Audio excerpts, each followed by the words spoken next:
Hey, welcome back to KOMA. Tommy Two-Tone, 86753. What a great song. What a great song. Perfect song. Joining me, Noble McIntyre from McIntyre Law. Thanks for having me. Thank you. It's an awesome 80s weekend, and we just played the Tommy Two-Tone song.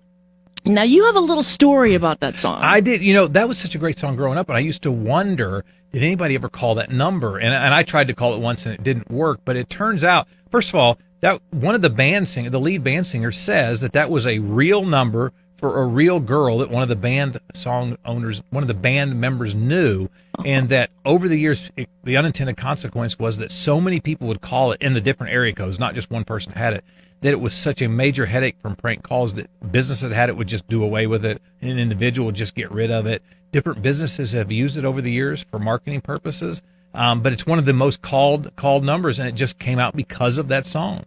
And like you called it, I called it, and it went Yep. B-D-D. Yep. I wish there was a time when I was a kid, I wish I'd have had it, because I felt like I'd have just answered it constantly just to talk to people. Well, and legitimately, I could say, hey, this is Jenny. Yes, you could. That would have been amazing. Johnny. That would have been amazing. So, yeah, that would be great. I wish I'd have had that number. Oh, man. And probably no one has it now because of Well, that. it's just so many different area codes because it's just the 8675309. But, Oklahoma, there's 405, 918, 572, whatever the other ones in Oklahoma. So 572. That's a new one, That's right? a new one. Yeah. Oklahoma now has a couple of new ones. 572 is one of the new ones. I don't know who has one yet. There's a 580, but that's been 580 is in established. West Oklahoma, 918, 405. There's now 572, and there's a fifth one. I don't even know what it is yet. I'm trying to get all five for my number, 777, 7000. Yeah, you know what's bad? On the phones, I'm so bad at memorizing numbers now. If I ever get arrested, I'll be like, I don't have anything remembered.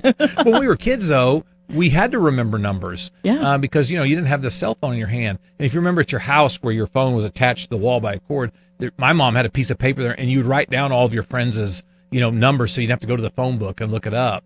And in Burns Flat, where I grew up for the longest time, it was just the four numbers. We didn't even have to, it's 562-3666 was my home number growing up. But you only had to know the last four numbers for people for a very long time. Yeah. Which is crazy. At least we didn't have a party line like my grandmother had. My wife had a party line growing up. And so they would have to pick up the phone. If somebody else was talking, they'd have to wait for them to finish before they could make a call. Young kids are like, party line, what? Yep, that's where everybody on the same street was only one line, and you couldn't make a call unless the number was not being used, and other neighbors could pick up and listen in on your calls.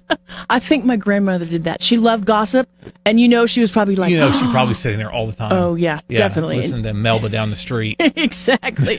Hey, get off the phone. I have to make a call. Oh, whoops, never mind. Well, we were talking about Janae. I wonder if she ever had a scooter. Because probably. I hope that she didn't have one that you see downtown. Those Lime scooters. They just appear out of nowhere. Do you can get a DUI on that? A lot of people think you can't. You come stumbling out of the bar and you don't want to drive your car and you want to go 6 blocks to the next bar. You could get a DUI for driving that too. If the police see you on it and you're over the legal limit, you can get arrested just as easily. Wow. And with warmer weather, they're appearing more and more. People ride on sidewalks. And they should not. It's not legal. Right. And a lot of people are out there and shouldn't be on them at all because they're dangerous and you could get hurt. There's some really bad injury claims that come out of people riding on those scooters. And vice versa, if you're walking and they run over you or something, same thing too. And so we get a lot of calls where somebody calls and say they're on the scooter and they went over a railroad track and the wheel got caught and they flew off and they broke their shoulder, they broke their elbow, whatever. Do they have a claim against Lime? And when you sign up that membership, there is a waiver of claims that you're signing that you cannot bring a claim against them in exchange for the ability to use their services and to use their scooters. Every once in a while, you can get around that if it's a minor that gets hurt, whose parent's the one that signed the waiver versus the minor. But they're pretty well written. The bigger question is, if you get hit by somebody who's on a scooter, who do you sue? Do you sue the person that drove into you with the scooter? Because those things go pretty quick. You can get hurt pretty badly. Or do you sue Lime Scooter? And most times, what happens is everybody gets sued. You sue the person that was driving it, and you sue Lime. Because you want Lime to put a pressure on the individual, and you want the individual's insurance to put the pressure on the other one. And ultimately, it will get resolved probably through the person who was driving as homeowner's insurance coverage. Well, and there's scooters now that go into parking garages. A lot of people park for the Thunder games now inside the parking garages, and they can come across you at any minute while you're trying to go up the ramp. Yep, and you're not watching for them; you're watching for other cars, and they can be dangerous. I mean, I get it for the. On a beautiful day, you want to drive one around with some friends. I get it, but people are driving them at night. They're not wearing helmets.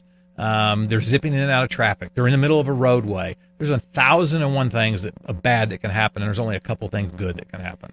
So would they pertain to maybe like the bicycle laws or the walking laws or the pedestrian laws or the car laws? Well, it's going to be more the car. It's still a motorized unit. You're driving down the road. You still have to obey the laws.